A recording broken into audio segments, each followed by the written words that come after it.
ನಾವೇನು ಕೇಳ್ತಿದ್ದೀವಿ ಅಂತ ಹೇಳಿದ್ರೆ, ಗಿಲ್ಲಿ ಗೆಲ್ದೆ ಬಂದ್ರೆ ಬರೀ ಮಂದಾಸ, ಗೆದ್ದು ಬಂದ್ರೆ ಅದೊಂದು ಇತಿಹಾಸ.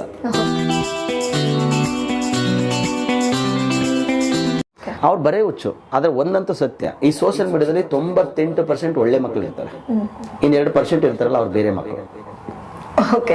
ಅವ್ರು ಮಾತಾಡಬಾರ್ದು. ಅದನ್ನ ದಯವಿಟ್ಟು ಇವತ್ತಿಂದನೇ ಸ್ಟಾಪ್ ಮಾಡಿದ್ರೆ ದಯವಿಟ್ಟು ಅವ್ರು ಒಳ್ಳೇದು. ಹಂಗೆ ಮಾತಾಡಬಾರ್ದು. ಯಾಕಂದ್ರೆ ಸ್ಲಮ್ ಕೈ ಸಿಕ್ಕಿದ್ರೆ ಹುಚ್ಚನಾಯ ಥರ ಹೊಡೆದಾಕ್ಬಿಡ್ತಾರೆ. ಅದು ಇಂಪಾರ್ಟೆಂಟ್. ಮಾತಾಡಬಾರ್ದು ಅದ್ರ ಬಗ್ಗೆ ಎಲ್ಲ. ವ್ಯಕ್ತಿಗಳು ಆ ಥರ ಮಾತಾಡ್ತಾರೆ ನೋಡಿ. ಈಗ ಸ್ಲಮ್ ಅಂದ್ರೆ ಏನು? ಧೀರುಭಾಯಿ ಅಮ್ಮನ್ ಎಲ್ಲಿ ಹುಟ್ಟಿದ್ರು ಗೊತ್ತಾ? ಬಿಲ್ ಗೇಟ್ಸ್ ಎಲ್ಲಿ ಹುಟ್ಟಿದ್ರು? ಚಾರ್ಲಿಸ್ ಚಾಂಪಿಯನ್ ಎಲ್ಲಿ ಹುಟ್ಟಿದ್ರು? ಅವರೆಲ್ಲ ಸ್ಲಮ್ಮಲ್ಲಿ ಹುಟ್ಟಿದ್ರಲ್ಲ ಮೇಡಮ್. ಇವತ್ತು ಎಲ್ಲಿದ್ದಾರೆ? ನಾಳೆ ದಿನದಲ್ಲಿ ಗಿಲ್ಲಿನೂ ಹಂಗೆ ಇರ್ಬೋದು ಮೇಡಮ್. ಎಕ್ಸ್ಪೆಷಲಿ ಅವ್ರಿಗೆ ಒಳ್ಳೆ ನಾಯಕ ಹೆಚ್ಚಿಲ್ಲ ಅಂತ ಅನ್ಸುತ್ತೆ. ಯಾವುದೋ ಬೇರೆ ನಾಯಕ ಹಚ್ಬಿಟ್ಟಿರ್ಬೇಕು ಅವ್ರಿಗೆ, ಅದಕ್ಕೆ ಆ ಥರ ಮಾತಾಡ್ತಿರೋದು. ಆಮೇಲೆ ಎಲ್ಲಕ್ಕಿಂತ ಹೆಚ್ಚಾಗಿ ಏನಾಗುತ್ತೆ ಅಂದರೆ, ಗಿಲ್ಲಿ ಬಗ್ಗೆ ಮಾತಾಡಿದ್ರೆ ಏನು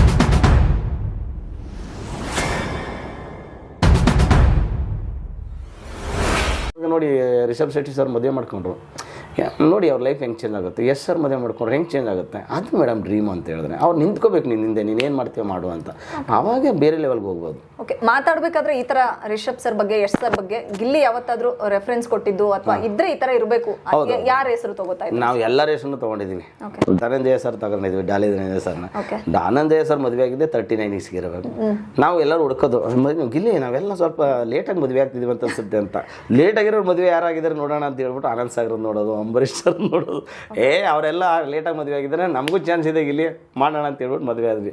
ಸೊ ಆ ಥರ ಮದುವೆ ಆಗೋಂಥದ್ದು ಏನಿರುತ್ತೆ ಅದು ನೋಡಿದಾಗ ಯಶ್ ಸರ್ದು ನಮಗೆ ತುಂಬ ಇನ್ಸ್ಪಿರೇಷನು, ರಿಷಬ್ ಶೆಟ್ಟಿ ಸರ್ ಇದೆ ಇನ್ಸ್ಪಿರೇಷನು.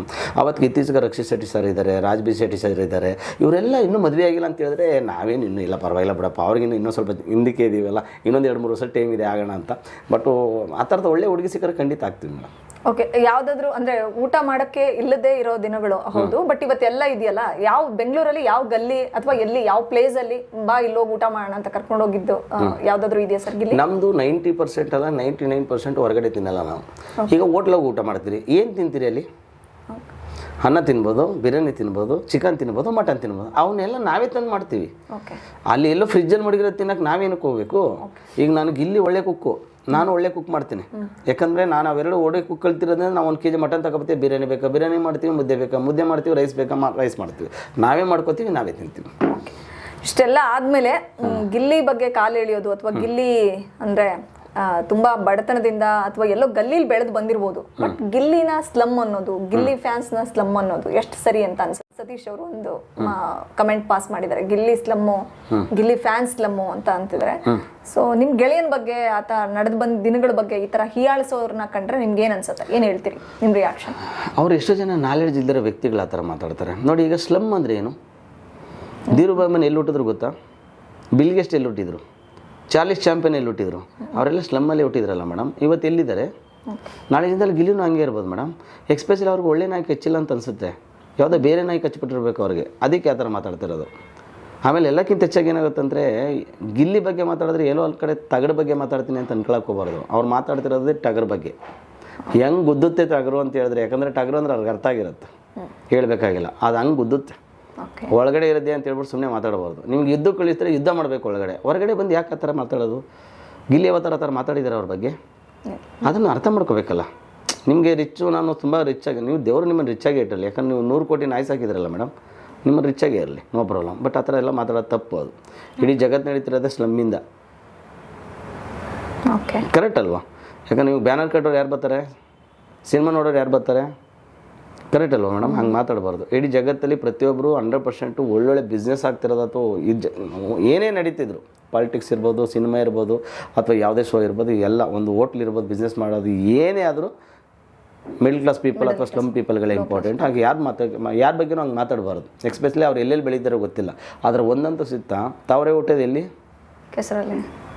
ಎಲ್ಲರೂ ಕೆಸರಿಂದನೇ ಬಂದಿರೋರು. ಹಿಸ್ಟ್ರಿ ತೆಗೆದು ನೋಡ್ಕೊಳ್ಳಿ, ಅದ್ರ ಬಗ್ಗೆ ಮಾತಾಡಬಾರ್ದು. ಆ ಥರ ಮಾತಾಡ್ತಿದ್ದಾರೆ ಅಂತ ಹೇಳಿದ್ರೆ ಅವ್ರಿಗೆ ನಾಲೆಡ್ಜ್ ಇಲ್ಲ ಅಂತ ಅರ್ಥ. ಗಿಲ್ಲಿ ಗೆಲುವನ್ನ ಸಂಭ್ರಮಿಸೋದಕ್ಕೆ ಅವ್ನು ಗೆದ್ದು ಬರಲಿ ಅಂತ ಆಶಿಸ್ತಾ ಇರೋರು ನೀವು ಒಂದು ಹಾಡನ್ನೇ ಕಟ್ಟಿದ್ದೀರಾ. ಸೊ ಇಡೀ ಅವ್ರ ಊರಿನವ್ರು ಮಾತ್ರವಲ್ಲ, ದಡತ್ಪುರದವ್ರು ಮಾತ್ರವಲ್ಲ, ಇಡೀ ಕರ್ನಾಟಕ ನೋಡ್ತಿದ್ದೆ. ಆದರೆ ಗಿಲ್ಲಿ ಸೋಲ್ಬೇಕು, ಗಿಲ್ಲಿ ಈ ವಾರನೇ ಹೊರಗೆ ಬಂದ್ಬಿಡ್ತಾನೆ, ಟಾಪ್ 5 ನಲ್ಲೂ ಅವ್ನಿರಲ್ಲ. ಓಕೆ. ಸೊ ಆಲ್ರೆಡಿ ಹೊರಗಡೆ ಬಂದೇ ಬಿಟ್ಟ ಅನ್ನೋ ಲೆವೆಲ್ಗೆ ಒಂದಿಷ್ಟು ಜನ ಅವ್ರದೇ ಒಂದು ಪಟಾಲಂನ ಸೇರಿಸ್ಕೊಂಡು ಒಂದು ಕೇಕ್ ಕಟ್ ಮಾಡಿ ಸಂಭ್ರಮಿಸಿದ್ದಾರೆ ಡಾಕ್ ಸತೀಶ್. ಸೊ ಅಲ್ಲಿ ಸೋಲ್ಬೇಕು ಅನ್ನೋಂತ ಬೇಡ್ತಾ ಇರೋದು ಒಂದು ಗುಂಪಾದ್ರೆ, ಇಲ್ಲಿ ಗೆಲ್ಲಬೇಕು ಅಂತ ಪ್ರಾರ್ಥನೆ ಮಾಡ್ತಿರೋ ಅಂತ ಗೆಳೆಯರ ಬಳಗ ಒಂದ್ ಕಡೆ. ಸೊ ಅದನ್ನ ಆ ಟಾಪಿಕ್ಗೆ ಏನ್ ರಿಯಾಕ್ಷನ್? ನೋಡಿ, ನಮಗೆ ಸಾಯ್ಬೇಕು ಅಂತ ಆಸೆ ಪಡೋರ್ಗ ಬೇರೆ, ಕಾಯ್ಬೇಕು ಅಂತ ದೇವ್ರು ಡಿಸೈಡ್ ಮಾಡಿದ್ರೆ ಖಂಡಿತ ಕಾದೇ ಕಾಯ್ತಾನ ಮೇಡಮ್. ನಾವೇನು ಕೇಳ್ತಿದ್ದೀವಿ ಅಂತ ಹೇಳಿದ್ರೆ, ಗಿಲ್ಲಿ ಗೆಲ್ಲದೆ ಬಂದರೆ ಬರೀ ಮಂದಾಸ, ಗೆದ್ದು ಬಂದರೆ ಅದೊಂದು ಇತಿಹಾಸ.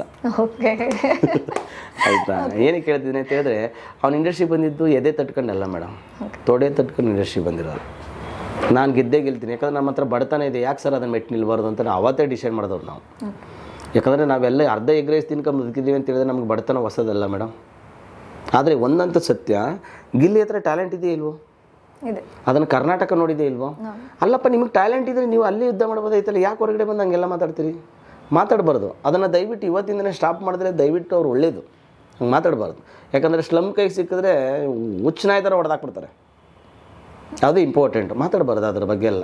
ದಯವಿಟ್ಟು ಆಮೇಲೆ ಮಾಧ್ಯಮದವರು ಆ ಥರದ್ದೆಲ್ಲ ಏನಾದ್ರು ವೀಡಿಯೋಗಳು ಮಾಡಿದಾಗ ಸಮಥಿಂಗ್ ಆ ಥರದ್ದೆಲ್ಲ ಹೇಳಿದಾಗ ಅದನ್ನು ಪ್ರಚೋದನೂ ಕೊಡಬೇಡಿ, ನನ್ನ ಕೈಂಡ್ಲಿ ರಿಕ್ವೆಸ್ಟ್. ಯಾಕಂದರೆ ಯಾವ ವ್ಯಕ್ತಿ ಬಗ್ಗೆ ಅಥವಾ ಅವ್ನ ವ್ಯಕ್ತಿತ್ವ ಬಗ್ಗೆ ಮಾತಾಡೋ ರೈಟ್ಸ್ ಯಾರಿಗೂ ಇಲ್ಲ. ಒಳ್ಳೇದು ಮಾಡಿ, ಆಗಲಿಲ್ವಾ ಸುಮ್ಮನೆ ಸೈಲೆಂಟಾಗಿದ್ಬಿಡಿ. ಯಾಕಂದ್ರೆ ಅವ್ರ ಜೊತೆ ನಾವು ಏನು ಅನುಭವಿಸಿದ್ದೀವಿ ನಮಗೆ ಮಾತ್ರ ಗೊತ್ತು. ಕೆಲವು 100% ವೀಡಿಯೋಸ್ಗಳು ಏನಿದೆ ಅದನ್ನು 100% ಮೀಡಿಯಾದ ಹತ್ರ ಪ್ರೆಸೆಂಟ್ ಮಾಡಿದ್ರೆ ಮೀಡಿಯಾದವ್ರಿಗೂ ಕಣ್ಣೀರು ಬರ್ಬೋದು ಅವ್ನ ಕತೆ ಕೇಳಿದ್ರೆ. ಹಂಗಿದೆ, ಅದನ್ನು ಹೇಳ್ಬಾರ್ದು. ಅದೊಂದಿನ ಬರುತ್ತೆ, ಆ ಥರದ್ದು ಒಂದಿನ ನೋಡೋಂಥ ದಿನ ಬರುತ್ತೆ, ಅತಿ ಶೀಘ್ರದಲ್ಲಿ ಬರ್ಬೋದು. ಓಕೆ ಸರ್, ನೀವು ಬರಹಗಾರರಾಗಿರೋದ್ರಿಂದ, ಡೈರೆಕ್ಷನ್ ಡಿಪಾರ್ಟ್ಮೆಂಟಲ್ಲಿ ಇರೋದ್ರಿಂದ ನಿಮಗೆ ಗಿಲ್ಲಿನೇ ಹಾಕ್ಕೊಂಡು ಗಿಲ್ಲಿನ ಹೀರೋ ಮಾಡಬೇಕು ಅನ್ನೋ ಥರದಕ್ಕೆ ಏನಾದರೂ ಕನಸಿದೆಯಾ ಸರ್? ನಾವು ಅದನ್ನೇ ಡಿಸ್ಕಷನ್ ಮಾಡಿದ್ದೀವಿ ಮೇಡಮ್, ಖಂಡಿತ. ಯಾಕಂದರೆ ಗಿಲ್ಲಿಗೆ ನಾನು ಬರೀ ಡೈಲಾಗ್ ಅಂದರೆ ತುಂಬ ಇಷ್ಟ, ಪಂಚಿಂಗ್ ಡೈಲಾಗ್ ಅಂದರೆ ಇಷ್ಟ. ಆಮೇಲೆ ಗಿಲ್ಲಿ ನನ್ನ ಕೆಪಾಸಿಟಿ ಏನು ಅಂತ ಗಿಲ್ಲಿಗೆ ಗೊತ್ತು, ಗಿಲ್ಲಿ ಕೆಪಾಸಿಟಿ ಏನು ಅಂತ ನನಗೆ ಗೊತ್ತು. ನಾವಿಬ್ಬರದು ಹಂಗೆ. ಓಕೆ. ಯಾಕಂದರೆ ಅವ್ರಿಗೆ ನನ್ನ ತಾಟು, ನನ್ನ ಬರವಣಿಗೆ ಏನು ಅಂತ ಅವ್ರಿಗೆ ಗೊತ್ತು ಚೆನ್ನಾಗಿ. ಅವ್ರಿಗೆ ಗಿಲ್ಲಿ ಕೆಪಾಸಿಟಿ ಆ್ಯಕ್ಟಿಂಗ್ ಏನು ಅಂತ ನನಗೆ ಗೊತ್ತು. ಯಾಕಂದ್ರೆ ನಾವು ಪ್ರತಿಯೊಂದು ಕಾನ್ಸೆಪ್ಟು ಡಿಸ್ಕಷನ್ ಮಾಡ್ತಿರ್ಬೇಕಾದಾಗ ನಾವು ಕೂತ್ಕೊಂಡೆ ಡಿಸ್ಕಷನ್ ಮಾಡ್ತಾಯಿದ್ವಿ. ಈಗಲೂ ಮೇ ಬಿ ನನ್ನ ಪ್ರಕಾರ ಒಂದು ಒಳ್ಳೆ 2, 3, 4, 5ರಿಂದ ಸಬ್ಜೆಕ್ಟ್ ಎಲ್ಲ ಡಿಸ್ಕಷನ್ ಮಾಡಿಟ್ಬಿಟ್ಟು ಗಿಲ್ಲಿನ ಆ್ಯಕ್ಟಿಂಗ್ ಮಾಡಿಸ್ಬೇಕು ಅಂತ ನನ್ನ ಮೈಂಡ್ ಫಿಕ್ಸ್ ಆಗಿತ್ತು. ಅದು ಮಿಸ್ ಆಗ್ಬಿಡ್ತು ಅಮೂಲ್ಯ ರತ್ನಲ್ಲಿ, ಯಾಕಂದರೆ ಕಾಮಿಡಿ ಕಿಲಾಡಿಗೆ ಹೋಗ್ಬಿಟ್ಟಿದ್ದ ಅವನು. ಸೊ ಹಂಗಾಗಿ ಇಲ್ಲೊಂದು ಕಡೆ ಏನಾಗುತ್ತೆ ಅಂದರೆ ನಾವು ಆ ಥರ ಅಂದ್ಕೊಂಡಿದ್ವಿ. ಅಲ್ಲಿಂದ ಬಂದಾದ್ಮೇಲೆ ಆ ಥರದ್ದು ಒಳ್ಳೆ ನಿರ್ಮಾಪಕರು ಸಿಕ್ಕಿದ್ರೆ ಅಥವಾ ಒಳ್ಳೆ ಆಮೇಲೆ ಕತೆಗೆ ಬೆಲೆ ಕೊಡಿರ್ಬೇಕು ನಮಗೆ. ನನಗೆ ನಿರ್ಮಾಪಕರು ಸಿನಿಮಾ ಮಾಡ್ತಾರೆ ಅಥವಾ ಬಂದು ಹಿಂಗೆ ಮಾಡಿ ನೆವರ್ ಮೇಡಮ್. ನಾನು ಕನಿಷ್ಠ ಪಕ್ಷ ನನ್ನ ಸಿನಿಮಾ ಅಥವಾ ಸೂರ್ಯವಂಶಿ ಸಿನಿಮಾ ಅಂತ ಹೇಳಿದ್ರೆ ಎಜುಕೇಷನ್ ಆಗಬೇಕು, ಎಂಟರ್ಟೈನ್ಮೆಂಟ್ ಅಲ್ಲ. ಏನು ಹೇಳಿ? ಎಜುಕೇಷನ್. ಒಬ್ಬ ಮಕ್ಕಳು ಆಗಿರ್ಬೋದು, ಗಂಡ ಹೆಂಡ್ತಿರೋದು ಜಗಳ ಮಾಡಿ ಥಿಯೇಟ್ರ್ ಬರಬೇಕು ಅವರು, ಸೂರ್ಯವಂಶಿ ಸಿನಿಮಾ ಬಂದಿದೆ ಬಾ ಅಂತ. ಆ ಥರ ಸಬ್ಜೆಕ್ಟ್ಗಳನ್ನೇ ಮಾಡೋದು ನಾನು, ಹಂಗೆ ಮಾಡ್ತೀನಿ. ಸರ್, ಅಮೂಲ್ಯ ರತ್ನದಲ್ಲಿ ಗಿಲ್ಲಿ ಆಕ್ಟ್ ಮಾಡಬೇಕಾಗಿತ್ತು, ಬಟ್ ಕಾಮಿಡಿ ಕಿಲಾಡಿಗಳಲ್ಲಿ ಬಿಸಿ ಇದ್ದಿದ್ರಿಂದ ಆಗಲಿಲ್ಲ ಅಂತ ಹೇಳಿದ್ರಿ. ಬಟ್ ನಿಮ್ಮ ಅಮೂಲ್ಯ ರತ್ನದ ಡೈಲಾಗ್ಗಳನ್ನ ಗಿಲ್ಲಿ ಆ ವೇದಿಕೆ ಮೇಲೆ ಹೇಳಿದ್ದ ಅಂತ. ಖಂಡಿತ ಖಂಡಿತ. ಯಾವ ಡೈಲಾಗ್ ಅಷ್ಟು ಫೇಮಸ್ ಆಗಿತ್ತು ಅಂತ? ಇದಕ್ಕೆ ನಾನು ಗಿಲ್ಲಿನೇ ಆ್ಯಕ್ಟಿಂಗ್ ಮಾಡೋಕ್ಕೆ ಬರೆದಿದ್ದು, ಕತೆ ಎಲ್ಲ ಅಮೂಲ್ಯ ರತ್ನ ಬರೆದಿದ್ದು. ಜಗ್ಗಪ್ಪ ಮಾಡಿರೋ ಕ್ಯಾರೆಕ್ಟರ್ನ ಗಿಲ್ಲಿಗೆ ಅಂತ ಬರೆದಿದ್ದು, ಸ್ಕ್ರಿಪ್ಟಲ್ಲಿ ಗಿಲ್ಲಿ ಅಂತಲೇ ಇತ್ತು. ಅವನು ಅಲ್ಲಿ ಬರಲಿಲ್ವಲ್ಲ, ಜಗ್ಗಪ್ಪನಿಗೆ ಬಂದು ರೀಡಿಂಗ್ ಕೊಟ್ಟೆ, ಜಗ್ಗಪ್ಪನಿಗೆ ಒಂದು ಡೈಲಾಗ್ ಬರೆದಿಟ್ಟಿದ್ದೆ. ಕ್ಲೈಮ್ಯಾಕ್ಸಲ್ಲಿ ಅವರು ತಮಿಳ್ನಾಡಲ್ಲಿ ಹೋಗ್ತಾರೆ, ತಮಿಳ್ನಾಡಲ್ಲಿ ಯಾವುದೋ ಮನೆಗೆ ಊಟಕ್ಕೆ ಹೋಗ್ತಾರೆ. ಅಲ್ಲಿ ಅಪ್ಪು ಸರ್ ಯಾರು ಇರ್ತಾರೋ ಅವ್ರ ಫೋಟೋ ನೋಡ್ಬಿಟ್ಟು ಒಂದು ಡೈಲಾಗ್ ಕೇಳೋದು, ಜಾತಿ ಪ್ರೀಸೋನ್ ರಾಜಕಾರಣಿ ಆಗ್ತಾನೆ, ಜನರನ್ನ ಪ್ರೀಸೋನ್ ರಾಜ್ಕುಮಾರ್ ಆಯ್ತಾನೆ ಅಂತ. ಈ ಡೈಲಾಗ್ ಅವನಿಗೆ ತುಂಬ ಇಷ್ಟ ಆಗ್ಬಿಟ್ಟಿತ್ತು. ಕಾಮಿಡಿ ಕಿಲಾಡಿಗೆ ಹೋಗೋಣ, ಸ್ಟೇಜ್ ಮೇಲೆ ಹೋಗೋನೆ, ನೀವು ಫಸ್ಟ್ ಹೋಗ್ಬೇಕಾದ್ರೆ ಕರೀತಲ್ಲ, ಆಡಿಯನ್ಸ್ ಕರಿಬೇಕಾದ್ರೆ ಒಂದು ಸರಿ ಹೇಳ್ದ, ಇವತ್ತು ಅದು ವೀಡಿಯೋಸ್ ಐತೆ, ಜಾತಿನ ಪ್ರೀಸೋನ್ ರಾಜಕಾರಣಿ ಆಗ್ತಾನೆ, ಜನರನ್ನ ಪ್ರೀಸೋನ್ ರಾಜ್ಕುಮಾರ್ ಆಯ್ತಾನೆ ಅಂತ ಹೈ ಪಿಚ್ಚಲ್ಲಿ ಹೇಳ್ದ. ಆ ಪಿಚ್ಚಲ್ಲಿ ಹೇಳೋದಕ್ಕೆ ಎಷ್ಟು ಜನ ರೀಲ್ಸ್ ಮಾಡಿದರು, ನೀವು ಇನ್ಸ್ಟಾಗ್ರಾಮೆಲ್ಲ ಸರ್ಚ್ ಮಾಡಿ, ಅಷ್ಟು ಜನ ರೀಲ್ಸ್ ಮಾಡಿದರು. ಆಮೇಲೆ ಇಂಥ ನೇಚರ್ ನಾಡು ಮಾಡೋ ನಮ್ಮ ಫ್ಯೂಚರ್ ಹೆಂಗಿರುತ್ತೆ ಗೊತ್ತಾ, ತುಂಬ ಭಯಂಕರವಾಗಿರುತ್ತೆ. ಅದಕ್ಕೊಂದು ಉದಾಹರಣೆ ಹೇಳ, ಬೆಂಗಳೂರು ಇತ್ತೀಚೆಗೆ ನೋಡಿಲ್ವ ಸಮುದ್ರ ಆಗಿದ್ನಂತ. ಯಾಕಂದರೆ 2020, 2019 ಫುಲ್ಲು ಮಳೆ ಬಂದ್ಬಿಟ್ಟು ಎಲ್ಲ ಮುಚ್ಕೊಂಡಿದ್ದು. ಅಂದರೆ ನಾವೆಲ್ಲ ಗಿಡ ಮರಗಳೆಲ್ಲ ಕತ್ತರಿಸ್ತಿದ್ದೀವಿ. ಆ ಥರ ನೇಚರ್ನ ಏನಾರು ಹಾಳು ಮಾಡಿದ್ರೆ ನಮ್ಮ ಫ್ಯೂಚರ್ ಭಯಂಕರವಾಗಿರುತ್ತೆ ಅನ್ನೋದು ಒಂದು ಡೈಲಾಗ್ ಎಲ್ಲ ಬರೆದಿದ್ವಿ. ಅದನ್ನೆಲ್ಲ ಸುಮಾರೆಲ್ಲ ಯೂಸ್ ಮಾಡಿದ ಅವನು. ಆಮೇಲೆ ನಾನು ಬರೀ ಡೈಲಾಗ್ ನನಗೆ ತುಂಬ ಇಷ್ಟ. ಇನ್ನೊಂದೇನಪ್ಪ, ಹೆಲ್ಪ್ ಮಾಡಿದ್ರೆ ಹಪ್ಪು ಥರ ಮಾಡಬೇಕು, ಹೆಸರು ಮಾಡಿದ್ರೆ ಅವ್ರ ಅಪ್ಪನ ಥರ ಮಾಡಬೇಕು ಅಂತ. ಅದರಿಂದ ಇನ್ನೊಂದು ಡೈಲಾಗ್ ಬರ್ತೀನಿ, ತಂದೆ ಅಭಿಮಾನಿಗಳನ್ನ ದೇವ್ರು ಅಂದರು, ಮಗ ಅಭಿಮಾನಿಗಳಿಗೆ ದೇವರಾದರು ಅಂತ. ಅದೊಂದು ಸ್ಲ್ಯಾಂಗ್ ಇದೆ, ಅದು ಬೇರೆ ಬೇರೆ ಲೆವೆಲ್ ಅದು ಡೈಲಾಗ್ ಬರೋದು. ಹಾಗಾಗಿ ನಾನು ಬರೀ ಡೈಲಾಗ್ ಅಂದರೆ ತುಂಬ ಇಷ್ಟ ಅವನಿಗೆ. ಹಾಗಾಗಿ ಓಕೆ, ನಂದು ಫ್ಯೂಚರಲ್ಲಿ ತುಂಬ ಪ್ಲಾನ್ ಮಾಡಿ ಇಟ್ಟಿದ್ದೀವಿ. ಖಂಡಿತ ಒಂದೊಂದು ಒಳ್ಳೊಳ್ಳೆ ಸಿನಿಮಾ ಮಾಡ್ತೀನಿ. ಬಟ್ ಇತ್ತೀಚೆಗೆ ನಾವು ಅಂದ್ಕೊಂಡಿದ್ದು, ಆಮೇಲೆ ನಾನು ಎಲ್ಲ ಬರೀ ಗನ್ ಹಿಡ್ಕೊಬರೋರು, ಎಲ್ಲ ಬಂದೂಕು ಹಿಡ್ಕೊಬರೋರು, ನೇಗ್ಲು ಹಿಡ್ಕೊಬರೋರೇ ಕಡಿಮೆ ಆಗ್ಬಿಟ್ಟಿದ್ದಾರೆ ಇಂಡಸ್ಟ್ರಿಯಲ್ಲಿ. ಯಾಕಂದರೆ ಈ ಬೆನ್ನೆಲುಬೆಲ್ಲ ರೈತ ಅಲ್ಲ ಮೇಡಮ್, ನಮ್ಮ ಜಗತ್ತಲ್ಲಿ ಅನ್ನ ಕೊಡೋನು ಯಾರು? ಒಂದು ಲೈನ್ ಹೇಳಬೇಕು ಅಂದರೆ ದೇವ್ರಿಗೆ ಪ್ರಸಾದ ಕೊಡ್ತಿರೋನು ಯಾರು? ರೈತ. ಅಲ್ಲಿಗೆ ದೇವ್ರಿಗಿಂತ ಮುಖ್ಯ ಯಾರಿರಬೇಕು? ರೈತ ಅಲ್ಲ. ಸೊ ಹಂಗಾಗಿ ಪ್ರಸಾದ ಅನ್ನ ತೊಗೊಬಂದು ಎಲ್ಲರಿಗೂ ಅಂತಾರೆ ಅಂದರೆ ಅನ್ನ ಬೆಳೆದವನೇ ರೈತ, ಅಂದರೆ ದೇವ್ರಿಗೆ ಪ್ರಸಾದ ನೈವೇದ್ಯ ಕೊಡ್ತಿರೋನು ರೈತನೇ. ಹಾಗಾಗಿ ನೀವೇಪ್ಪ ದೇವರು ಅಂತೇಳಿ ಅವನೇ ಒಪ್ಕೊಂಡಾದ್ಮೇಲೆ ನಾವು ಯಾರನ್ನು ಮಾಡಿಸ್ಬೇಕು, ಯಾರನ್ನು ಪೂಜಿಸಬೇಕು. ಹಾಗಾಗಿ ಯಾರ ಕಷ್ಟನೂ ಕೇಳ್ತಾ ಇಲ್ಲ ಪಾಪ ಅವ್ರ ಕಷ್ಟ. ಹಂಗಾಗಿ ನಾವೆಲ್ಲ ರೈತರ ಮಕ್ಕಳಾಗಿ ಬಂದಿದ್ರೆ ಅದರಿಂದ ಪ್ರತಿಯೊಂದು ಕೆಲಸನೂ ಮಾಡಿದ್ದೀವಿ ಮೇಡಮ್. ನಾಟಿ ಮಾಡಿದ್ದೀವಿ, ಗದ್ದೆ ಕ್ಲೀನ್ ಮಾಡಿದ್ದೀವಿ, ಎಲ್ಲ ಮಾಡಿದ್ದೀವಿ. ನಮ್ಗೆ ಗೊತ್ತಿಲ್ಲದಿರೋ ಕೆಲಸನೇ ಇಲ್ಲ. ಗಾರ ಕೆಲಸದಿಂದ ಆರಾಮ್ಸಿನ ಮೂಟೆನ ಓದ್ತಿದ್ದೀನಿ ನಾನು. ನನಗೆ ಈ ಥರದ ಕೆಲಸ ಗೊತ್ತಿಲ್ಲ ಅಂತಿಲ್ಲ, ಬಟ್ ನಮ್ಮ ಲೈಫ್ ಸ್ಟ್ರಗಲು ಇನ್ನೊಬ್ರು ಮಾಡಿದರೆ ಇಲ್ಲೋ ಗೊತ್ತಿಲ್ಲ, ಅದು ನೆಕ್ಸ್ಟ್ ಲೆವೆಲ್ ಬಿಡಿ. ಓಕೆ, ಗಿಲ್ಲಿ ಭವಿಷ್ಯ ನೀವು ನುಡಿತಾ ಇದ್ದೀರಾ, ಈ ಮನೆಗೆ ಹೋಗು ಚೆನ್ನಾಗಾಗತ್ತೆ ಬದುಕು, ಪಲ್ಸರ್ ಆದ್ಮೇಲೆ ಕಾರ್ ತಗೊಂಡ್ರಿ ಅಂತ. ನಿಮ್ಮ ಬದುಕಿನ ಬಗ್ಗೆ ಏನಾದರೂ ಗಿಲ್ಲಿ ಯಾವತ್ತಾದ್ರೂ ಏನಾದರೂ ಹೇಳಿದಾನೆ ಸರ್? ಇಲ್ಲ, ನನಗೆ ಬದುಕಿಂತ ಹೆಚ್ಚಾಗಿ ಏನಾಗುತ್ತೆ ಅಂದರೆ ನಾನು ಅವ್ನು ಯಾವತ್ತೂ ಆ ಥರದ್ದು ಯೋಚನೆ ಮಾಡಲಿಲ್ಲ. ಬಟ್ ಅವ್ನು ಬೆಳೆದ್ರೆ ನಾನು ಬೆಳೀತೀನಿ, ಆ ಥರದ್ದು ಯಾವುದೂ ಇಲ್ಲ ನನಗೇನು. ಬಟ್ ಫ್ರೆಂಡ್ಶಿಪ್ಗೆ ಬೆಲೆ ಕೊಡಬೇಕು. ಯಾಕಂದರೆ ನಾನು ಸುಮಾರು ಸರಿ ಇಂಟ್ರ್ಯೂಗಳಲ್ಲಿ ಆಗಿರ್ಬೋದು, ಬೇರೆ ಬುಕ್ಗಳಾಗಿರ್ಬೋದು, ರಜನಿಕಾಂತ್ ಸರ್, ರಾಜ್ ಬಹದ್ದೂರ್ ಸರ್ ಬಗ್ಗೆ ಮಾತಾಡಿದರು. ಅವರೊಂದು ಅಗ್ರಿಮೆಂಟ್ ಮಾಡ್ಕೋತಾರೆ, ನಾನು ಇರೋವರೆಗೂ ನನಗೇನು ಕೊಡಬೇಡ ನೀನು, ನನಗೆ ನಿನ್ನ ಸ್ನೇಹ ಬೇಕು ಅಂತ ಅಷ್ಟೇ. ಅದು ಕೊಟ್ಟಿರೋದನ್ನು ತೊಗೊಂಡಿದ್ದಾರೆ ಇಲ್ವೋ ಗೊತ್ತಿಲ್ಲ. ಯಾಕಂದರೆ ರಾಜ್ ಬಹದ್ದೂರ್ ಸರ್ ನಾನು ಸಬ್ಜೆಕ್ಟ್ಗೆ ಹೋಗಿ ಮೀಟ್ ಮಾಡಿದ್ದೀನಿ ಅವ್ರ ಮನೇಲಿ. ಅವ್ರ ಹತ್ರ ಫೋಟೋ ಗಿಟ್ಟೋ ಎಲ್ಲ ಇರುತ್ತೆ, ಅವ್ರದ್ದು ಫೋಟೋ ಗಿಟ್ಟೋ ಎಲ್ಲ ಇಟ್ಟಿದ್ರು. ರಜನಿಕಾಂತ್ ಸರ್ ಅಂತ ಸೂಪರ್ ಸ್ಟಾರು ಎಲ್ಲೋ ಒಂದು ಕಡೆ ಕೂತ್ಕೊಂಡು ಮೂಲೆಯಲ್ಲಿ ಅವ್ರ ಎದುರುಗಡೆ ಕೂತ್ಕೊಂಡು ಊಟ ಮಾಡ್ತಾರೆ ಅಂತ ಹೇಳಿದ್ರೆ ಅವ್ರು ಎಷ್ಟು ಸಿಂಪಲ್ ಇಟ್ಟಿದ್ದಾರೆ ಅರ್ಥ ಮಾಡ್ಕೊಳ್ಳಿ. ಅಂಥ ಸ್ನೇಹ ಇರಬೇಕು ನಮ್ಮದು ಅಂತ. ಯಾಕಂತೇಳಿ ನಾನು ಅವನು ಯಾವತ್ತೂ ಬಿಟ್ಕೊಟ್ಟಿಲ್ಲ. ಹಾಗಾಗಿ ಗಿಲ್ಲಿ ಯಾವ ಲೆವೆಲ್ ಬೆಳೀತಾನೋ, ಎಲ್ಲಿ ಲೆವೆಲ್ ಬೆಳೀತಾನೋ ಗೊತ್ತಿಲ್ಲ ನನಗೆ. ಅವ್ನು ಎಲ್ಲಿರೋರ್ಗು ಅಲ್ಲಿ ಒಳ್ಳೆ ರೀತಿಯಲ್ಲಿ ಇರಲಿ ಅಂತ ನಮ್ಮಮ್ಮ ಅವಾಗ ಒಂದು ಮಾತು ಹೇಳ್ತಿರು. ಅದನ್ನು ಗಿಲ್ಲಿಗೂ ನಾನು ಹೇಳೋಕ್ಕೆ ಇಷ್ಟಪಡ್ತೀನಿ. ನಮ್ಗೆ ಹಣ ಆಸ್ತಿ ಒಂದಾದಾಗ ಏನಾಗುತ್ತೆ, ನಮ್ಮನ್ನು ಹೊಗಳೋರು ಜಾಸ್ತಿ ಮಾಡ್ತಾರೆ. ನಾವು ಅದರ ಹೊಗಳೋರು ಜಾಸ್ತಿ ಮಾಡಿದಾಗ ನೀವು ಸಿಗ್ತಾ ಇರ್ತಾರಲ್ಲ, ಅವ್ರ ಜೊತೆಲಿ ಹೊಗಳೋರು ಇಟ್ಕೊಳಕ್ಕೆ ಹೋಗೋರು. ನಾವು ಸ್ವಲ್ಪ ಉಗುಳೋರು ಇಟ್ಕೊಳ್ಬೇಕು ಅಂತ. ಯಾಕಂದರೆ ನಮಗೆ ಹುಗ್ತಿ ಬುದ್ಧಿ ಹೇಳ್ತಾರೆ ಅಂತ. ಸೊ ನಮ್ಮಮ್ಮ ಹೇಳಿದ ನೆನಪು. ಸೊ ಹಾಗಾಗಿ ನಮ್ಗೆ ಆ ಥರ ಥಾಟು ಅಥವಾ ಆ ಮೈಂಡು ಅವ್ನಿಗೆ ಬರದೇ ಇರಲಿ. ಅವನೇನಿರ್ತಾನೆ ಇಲ್ಲಿವರೆಗೂ ಹೆಂಗಿದ್ದ ನ್ಯಾಚುರಲ್ ನಟ ಹಂಗೆ ಇರಲಿ. ಬಟ್ ಅವ್ನು ಯಾವ ಲೆವೆಲ್ಗೆ ಹೆಸರು ಮಾಡ್ತಾನೋ ಅಲ್ಲಿವರೆಗೂ ನಾನು ಬೆನ್ನಿಂದ ನಿಂತಿರ್ತೀನಿ. ಹಾಗೆ ಈಗ ಹೊರಗಡೆ ಬಂದ್ರೆ ನೀವು ಮಾತಾಡಿರೋದು, ನೀವು ಬರ್ದಿರೋ ಹಾಡು ಅವ್ರಿಗೆ ಖುಷಿ ಕೊಡುತ್ತೆ. ಸಾರಿ, ಖಂಡಿತ ಖುಷಿ ಕೊಡುತ್ತೆ. So at the same time ಅವ್ರ ಬಗ್ಗೆ ಕೆಟ್ಟದಾಗ ಮಾತಾಡಿರೋರ ಬಗ್ಗೆ ಹರ್ಟ್ ಕೂಡ ಆಗುತ್ತೆ. ಈಗ ಡಾಕ್ ಸತೀಶ್ಗೆ ನೀವು ಕೌಂಟರ್ ಕೊಟ್ರಿ, ಗೆಳೆಯನ್ಗೆ ಈ ತರದ್ದೆಲ್ಲ ಮಾತಾಡೋದು ಸರಿಯಲ್ಲ, ಅವ್ನ ಟ್ಯಾಲೆಂಟ್ ಏನು ಅನ್ನೋದು ನಮ್ಗೆ ಗೊತ್ತು ಅಂತ. ಸೊ ಎಷ್ಟು ಹರ್ಟ್ ಆಗ್ಬೋದು ಸರ್ ಕೆಲವು ಮಾತುಗಳು? ನೋಡಿ, ನಮಗೆ ಸ್ಲಮ್ ಅನ್ನೋದು ಒಂದು ಪದ ಇದೆಯಲ್ಲ, ಅದು ಎಲ್ಲರಿಗೂ ಹರ್ಟ್ ಆಗೋಂಥದ್ದು ಮೇಡಮ್. ಅದು ಮಾತಾಡಬಾರ್ದು, ಯಾವ ವ್ಯಕ್ತಿ ಬಗ್ಗೆನೂ ಮಾತಾಡಬಾರ್ದು, ಯಾರ ಬಗ್ಗೆನೂ ಮಾತಾಡಬಾರ್ದು. ಅದನ್ನು ಅದು ಮಾತಾಡೋದು ತಪ್ಪು. ಎಕ್ಸ್ಪೆಷಲಿ ಈಗ ನಾನು ಅವ್ರನ್ನ ಫ್ರೆಂಡ್ಶಿಪ್ ಒಂದು 6 ಇಂದ 7 ಇಯರ್ಸ್ ನನಗಿದೆ. ಅವ್ನಿಗೊಂದು ಪ್ರೆಸೆಂಟೇಷನ್ ಕೊಡಬೇಕು ಅಂತ ನಾನು ಒಂದು ಸಾಂಗ್ ಬರೆದೆ. ಗೆದ್ದು ಬಾಗಿಲ್ಲಿ ನೀ ಗೆದ್ದು ಬಾಗಿಲ್ಲಿ, ಎದ್ದು ಬಾಗಿಲ್ಲಿ ನೀ ಎದ್ದು ಬಾಗಿಲ್ಲಿ, ಗೆಲ್ಲಬೇಕಿಲ್ಲಿ ಗೆದ್ದು ನೀ ನಿಲ್ಲಬೇಕಿಲ್ಲಿ ಅಂತ ಸುಮ್ಮನೆ ಬರೋದಿಲ್ಲ. ಅವ್ನು ಇಂಡಸ್ಟ್ರಿಯಲ್ಲಿ ನಿಂತ್ಕೋಬೇಕು. ಅದು ಸಾಂಗು ಲೈಫ್ ಲಾಂಗ್ ಪ್ರೆಸೆಂಟೇಷನ್ ಅವನಿಗೆ. ಅವ್ನು ಯಾವ ಸ್ಟೇಜ್ ಮೇಲೆ ಕತ್ತೋನೋ ಅಲ್ಲಿಂದ ಈ ಸಾಂಗ್ ಬಂದೇ ಬರುತ್ತೆ. ಹೌದು. ಬಟ್ ಯಾರಾದರೂ ಅವನಿಗೆ ಕಾಲು ಎಳಿತಿದ್ದಾಗ ಕಮೆಂಟ್ ಮಾಡ್ತಿದ್ರೆ, ಈಗ ಡಾಕ್ ಸತೀಶ್ ತರ ಬಿಗ್ ಬಾಸ್ ಮನೆಗೆ ಹೋಗೋಕೆ ಮೊದಲು ಕಾಲು ಎಳಿತಿದ್ರೆ ಯಾರಾದರೂ ಅವ್ರನ್ನ ಕೆಟ್ಟದಾಗ ಹಂಗ್ಸ ತರ ಮಾಡ್ತಿದ್ರೆ ಅದನ್ನ ಎಷ್ಟು ಹಗುರವಾಗಿ ತಗೊಳ್ತಿದ್ನ ಅಥವಾ ಸೇಡ್ ಇಟ್ಕೊಡ್ತಾ ಇದ್ರ ಗಿಲ್ಲಿ, ಹೇಗೆ ಅಂತ? ನನಗೆ ಇವಾಗ ನೋಡಿ, ಕಮೆಂಟ್ ಮಾಡೋರಿಗೆಲ್ಲ ನಾವು 100% ತಲೆ ಕೆಡಿಸ್ಕೊಳ್ಳಲ್ಲ. ಯಾಕೆ ಹೇಳಿ? ನಿಮಗೆ ಯೂಟ್ಯೂಬಲ್ಲಿ ಆಗಿರ್ಬೋದು, ಫೇಸ್ಬುಕ್ಕಲ್ಲಿ ಆಗಿರ್ಬೋದು, ಇನ್ಸ್ಟಾಗ್ರಾಮಲ್ಲಿರ್ಬೋದು, ಇದೆಲ್ಲ ಏನು ಇಂಪಾರ್ಟೆಂಟ್ ನಿಮಗೆ? ಯಾರೊಬ್ರು ಮಾಡೋರು ಏನು ಮಾಡ್ತಾರೆ? ಲೈಕ್. ನಾವು ಲೈಕ್ ಬಗ್ಗೆ ತಲೆ ಕೆಡಿಸ್ಕೊಂಡವ್ರಲ್ಲ, ಲೈಫ್ ಬಗ್ಗೆ ತಲೆ ಕೆಡಿಸ್ಕೊಂಡವ್ರು. ಕಾಮೆಂಟ್ ಬಗ್ಗೆ ತಲೆ ಕೆಡಿಸ್ಕೊಳ್ಳಲ್ಲ, ನಮಗಿರೋ ಕಮೆಂಟ್ಮೆಂಟ್ ಬಗ್ಗೆ ತಲೆ ಕೆಡಿಸ್ಕೊಂಡವ್ರು. ಓಕೆ, ಅರ್ಥ ಆಯ್ತಾ? ಯಾಕಂತ ಹೇಳಿದ್ರೆ ಕೆಲಸ ಇಲ್ದಿದ್ದವನು ಏನು ಕಮೆಂಟ್ ಮಾಡಿದ್ದಾನೆ, ಏನು ಕತೆ, ಇದೆಲ್ಲ ನೋಡಲ್ಲ ನಾವು. ನನಗೆ ಅದು ಬೇಕು ಆಗಿಲ್ಲ. ಸೋಷಿಯಲ್ ಮೀಡಿಯಾದಲ್ಲಿ ನಾವು ಒಂದು ಕಂಟೆಂಟ್ ಬಿಡ್ತೀವಿ, ನಮ್ಮ ಕ್ರಿಯೇಟಿವಿಟಿ ಏನಿರಬೇಕು ಅದನ್ನು ತೋರಿಸ್ತೀವಿ. ಒಳಗಡೆ ಏನು ಡಿಸ್ಕಷನ್ ಮಾಡ್ತಾರೆ ಅದನ್ನೆಲ್ಲ ನೋಡಲ್ಲ ಮೇಡಮ್ ನಾನು. ಆಮೇಲೆ ಕಮೆಂಟ್ ಓದೋರು ಏನಾಗುತ್ತೆ ಅಂತ ಹೇಳಿದ್ರೆ, ನನಗೆ ಅದು ಹುಚ್ಚಿರಬೇಕು, ನನ್ನ ಬಗ್ಗೆ ಏನು ಹೊಗಳ್ತಿದ್ದಾರೋ, ನನ್ನ ಬಗ್ಗೆ ಏನು ಬರೀತಿದ್ರು ಅಂತ. ನಾವಂತೂ ಖಂಡಿತ ಅದನ್ನು ನೋಡಲ್ಲ ಮೇಡಮ್. ಅವ್ರು ಬರೇ ಹುಚ್ಚು. ಆದರೆ ಒಂದಂತೂ ಸತ್ಯ, ಈ ಸೋಷಿಯಲ್ ಮೀಡಿಯಾದಲ್ಲಿ 98% ಒಳ್ಳೆ ಮಕ್ಕಳು ಇರ್ತಾರೆ, ಇನ್ನು 2% ಇರ್ತಾರಲ್ಲ ಅವ್ರು ಬೇರೆ ಮಕ್ಕಳು. ಅವ್ರಿಗೆ ಅದೇ ಕೆಲಸ ಮಾಡಲಿ ಬಿಡಿ.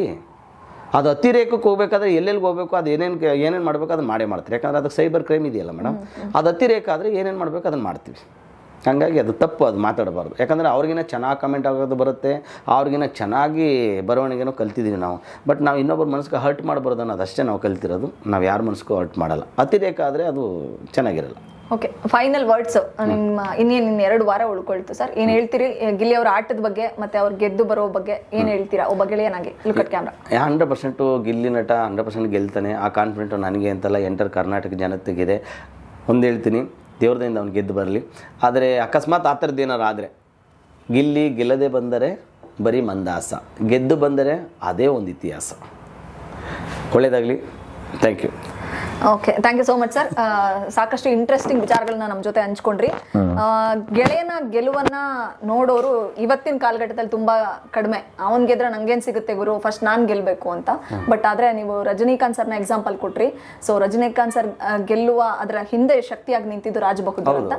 ಸೊ ಇದೀಗ ಗಿಲ್ಲಿ ಗೆಲುವಿನ ಹಿಂದಿನ ರೂವಾರಿ ಅವ್ರ ತಂದೆ ತಾಯಿ ಜೊತೆಗೆ ಅವರ ಆತ್ಮೀಯರ ಜೊತೆಗೆ ಸೂರ್ಯವಂಶಿ ಸರ್ ಪಾತ್ರ ಬಹಳ ಪ್ರಮುಖವಾದದ್ದು. ಯಾರು ಗೆಲ್ಲಬೇಕು ಅಂತ ಇಷ್ಟಪಡ್ತಾರೆ, ಅವನು ಬಿದ್ದರೆ ಸಾಕು ಅಂತ ತುಳಿಯೋರೇ ಜಾಸ್ತಿ. ಸೊ ಆದರೆ ಗಿಲ್ಲಿ ಗೆಲ್ಲಬೇಕು ಅಂತ ತುಂಬ ಇಷ್ಟಪಡ್ತಿದ್ದಾರೆ. ಅವ್ರಿಗೋಸ್ಕರ ಒಂದು ಸಾಂಗ್ನ ಡೆಡಿಕೇಟ್ ಮಾಡಿದ್ದಾರೆ. ಸೊ ಅವರೇ ಹೇಳಿದಾಗೆ ಗಿಲ್ಲಿ ಗೆಲ್ಲದೆ ಬಂದರೆ ಮಂದಹಾಸ, ಗೆದ್ದು ಬಂದರೆ ಇತಿಹಾಸ ಅಂತ. ಸೊ ಈಗಾಗಲೇ ಹಿಸ್ಟ್ರಿನ ಕ್ರಿಯೇಟ್ ಮಾಡಿದ್ದಾರೆ ಗೆಲ್ಲಿ. ಸೊ ಕಿಚ್ಚ ಸುದೀಪ್ ಸರ್ ಹೇಳ್ದಂಗೆ ಗಿಲ್ಲಿ ನೀನು ಗೆಲ್ಲು ಅಂತ ಹೇಳಿದ್ದಾರೆ. ಸೊ ಸೂರ್ಯವಂಶಿ ಸರ್ ಕೂಡ ಗಿಲ್ಲಿ ಗೆದ್ದು ಬಾ ಅಂತ ಹೇಳ್ತಿದ್ದಾರೆ. ಮುಂದಿನ ದಿನಗಳಲ್ಲಿ ಅವ್ರ ಜೊತೆಗೆ ಸಿನಿಮಾಗಳನ್ನ ಮಾಡಬೇಕು ಅನ್ನುವಂಥ ಕನಸುಗಳನ್ನ ಕಟ್ಟಿದ್ದಾರೆ. ಇವರಿಬ್ಬರ ಕನಸುಗಳು ಸಾಕಾರ ಆಗಬೇಕು. ಗಿಲ್ಲಿ ತರ ಇವರು ಕೂಡ ಪ್ರಮುಖ ಅಂದ್ರೆ ಮುಖ್ಯ ಭೂಮಿಕೆಯಲ್ಲಿ ಬರಬೇಕು. ಬರೀ ಗಿಲ್ಲಿ ಮಾತ್ರ ಗೆದ್ರೆ ಸಾಕಾಗಲ್ಲ, ಅವ್ರ ಜೊತೆಗೆ ಇದ್ಕೊಂಡು ಅವ್ರಿಗೆ ಪುಷ್ ಕೊಟ್ಟಂತಹ ಸೂರ್ಯವಂಶಿ ಸರ್ ಕೂಡ ಗೆಲ್ಲಬೇಕು. ಅವ್ರು ಹೇಳ್ತಾ ಇದ್ರು ಡೈರೆಕ್ಷನ್ ಮಾಡಬೇಕು, ಒಳ್ಳೊಳ್ಳೆ ಸಿನಿಮಾಗಳನ್ನ ಮಾಡಬೇಕು ಅಂತ. ಸೂರ್ಯವಂಶ ಸಿನಿಮಾದಂತೆ ಅಂದ್ರೆ ಆ ಸಿನಿಮಾನ ನೋಡ್ಲಿಕ್ಕೆ ಜನ ಹೇಗೆ ಮುಗಿಬಿದ್ದು ಥಿಯೇಟ್ರಿಗೆ ಬಂದ್ರು, ಮುಂದಿನ ದಿನಗಳಲ್ಲಿ ಸೂರ್ಯವಂಶಿಯವರ ನಿರ್ದೇಶನದ ಸಿನಿಮಾಗಳನ್ನ ಕೂಡ ನೋಡ್ಲಿಕ್ಕೆ ಜನ ಅದೇ ರೀತಿ ಮುಗಿ ಬೀಳಲಿ ಅನ್ನುವಂಥದ್ದು ಒಂದು ನಮ್ಮೆಲ್ಲರ ಅಂದ್ರೆ ನಮ್ಮ ಯೂಟ್ಯೂಬ್ ಚಾನಲ್ನ ಆಶಯ ಆಗಿರುತ್ತೆ. ಸೊ ಇದಿಷ್ಟು ಗಿಲ್ಲಿ ನಟನ ಬಗ್ಗೆ ಅವರ ಗೆಳೆಯ ಆಡಿದಂಥ ಮಾತುಗಳು ಮತ್ತು ಒಂದು ಇಂಟ್ರೆಸ್ಟಿಂಗ್ ಒಂದು ಸಂದರ್ಶನ ಇದಾಗಿತ್ತು. ನಿಮ್ಗೆ ಇಷ್ಟ ಆಗಿದ್ರೆ ನಮ್ಮ ಚಾನಲ್ನ ಸಬ್ಸ್ಕ್ರೈಬ್ ಮಾಡ್ಕೊಳ್ಳಿ, ನಮ್ಗೆ ಸಪೋರ್ಟ್ ಮಾಡಿ.